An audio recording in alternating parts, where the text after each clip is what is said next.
আজকে আবার আলোচনায় এলাম। আজকে দ্বিতীয় পর্ব, গণিত ভীতি কিভাবে দূর করবেন। সকলকে শুভেচ্ছা জানিয়ে শুরু করছি আজকের আলোচনা পর্ব। প্রথম পর্বে আমি বলেছিলাম অন্যের ভরসা বা নকলের ভরসা ত্যাগ করে নিজেকে আত্মনির্ভর করে তুলতে হবে। নিশ্চয় মনে আছে আপনাদের। আর একটা বিষয়ে জোর দিয়েছিলাম, অনুশীলনীতে যাওয়ার আগে প্রত্যেকটা চ্যাপ্টারের যে থিওরি অংশটা আছে, অর্থাৎ আমরা যে ধরনের সমাধান করব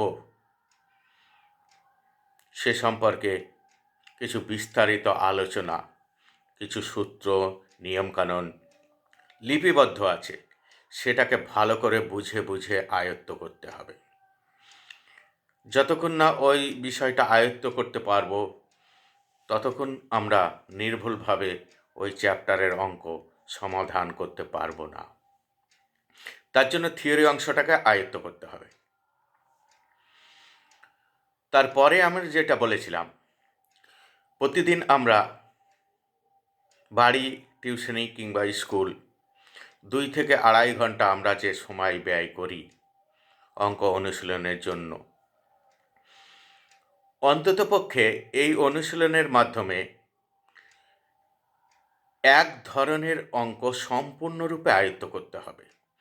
অর্থাৎ 2 থেকে 2.5 ঘন্টা যে সময় ব্যয় করছি সেই সময়টা এমনি এমনি অপচয় করলে হবে না।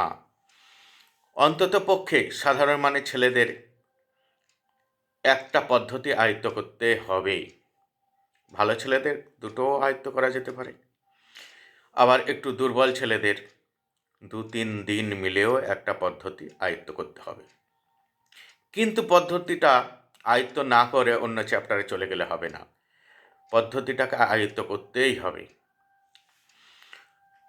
তারপরে যেটা বলেছিলাম, বারবার অনুশীলন করতে হবে।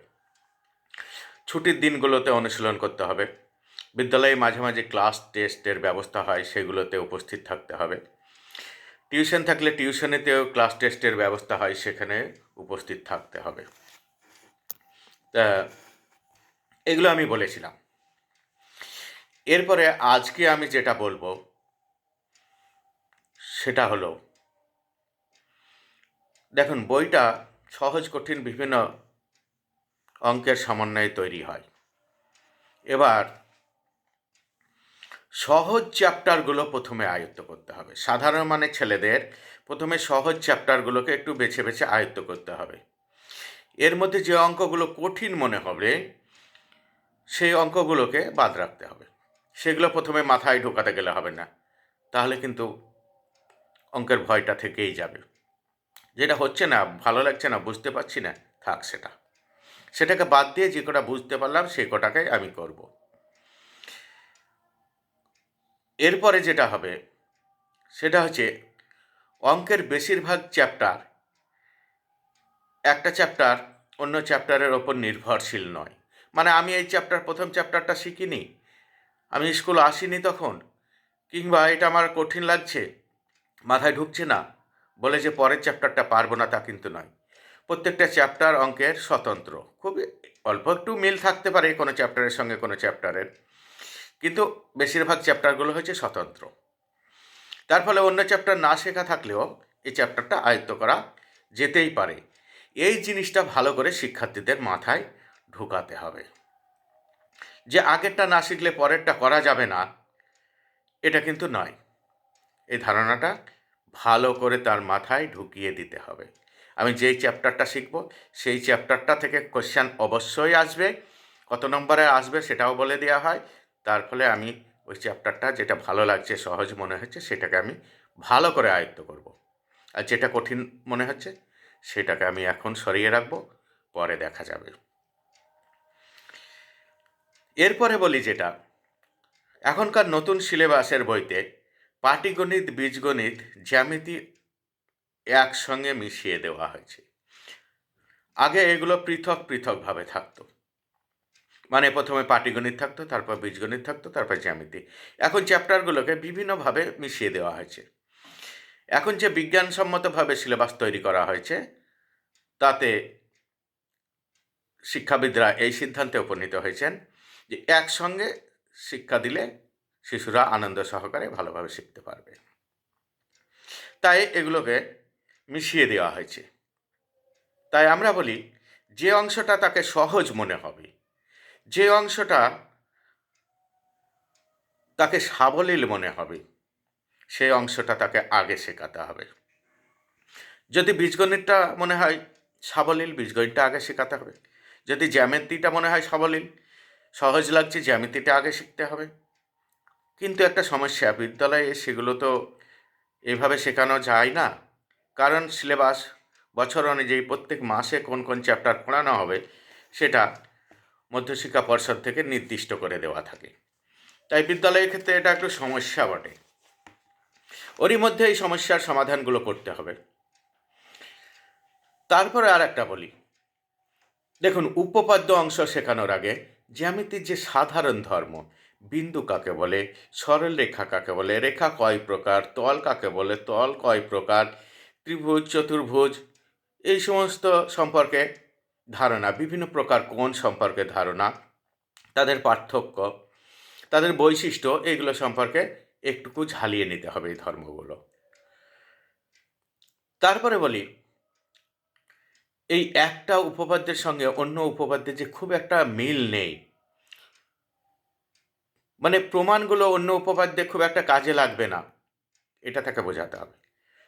ওর অনেক সময় ধারণা হয়ে যায় যে আমি প্রথম উপাদ্য শিখিনি, দ্বিতীয় উপাদ্য কীভাবে পারবো, দ্বিতীয় তৃতীয় শিখিনি, চতুর্থ কীভাবে পারবো।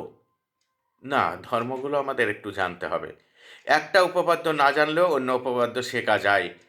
মানে প্রত্যেকটা উপপাদ্য পৃথক পৃথকভাবে অনেক সময় প্রমাণ করা হয়। একটার সাথে অন্য উপপাদ্যের খুব একটা লিঙ্ক থাকে না, এটা তার মাথায় ভালো করে বোঝাতে হবে। উপপাদ্য, পাটিগণিত, বীজগণিত না জেনেও যে আবার সম্পাদ্য শেখা যায়, এই অংশের সঙ্গে ওগুলোর কোনো মিল নাই। সম্পাদ্যটা আমরা যে ছবি আঁকা শেখানো হয় সেটাকেই সম্পাদ্য বলা হয়। সে ছবি আঁকতে জানে, অনেক কিছু ছবি আঁকতে জানে, হয়তো ছোট ক্লাসে ত্রিভুজ চতুর্ভুজগুলো জানে, তার ফলে উঁচু ক্লাসে সে পারবে না তা নয়। তাহলে এই সম্পাদ্যগুলো আঁকাআঁকির ব্যাপারটা দেখবেন ওরা আগ্রহ সহকারে শিখবে।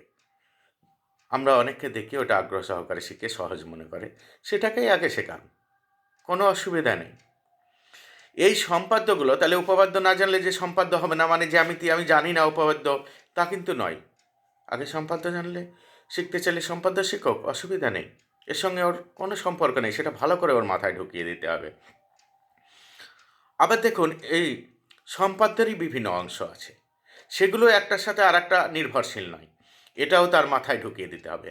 যে আমি ত্রিভুজ আঁকতে পারি না, তার ফলে যে একটা সরলরেখাকে সমান দুই অংশে ভাগ করতে পারবো না তা কিন্তু নয়।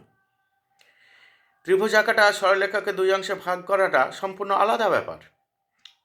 তাই একটা না জানলেও আর একটা শেখা যায়, এটাকেও ভালো করে শিখিয়ে দিতে হবে।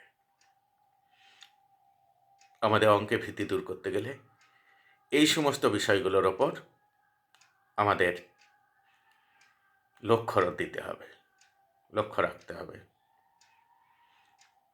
আজ এ পর্যন্ত, এরপরে আমরা আসব পরবর্তী পর্বে অন্য দিন।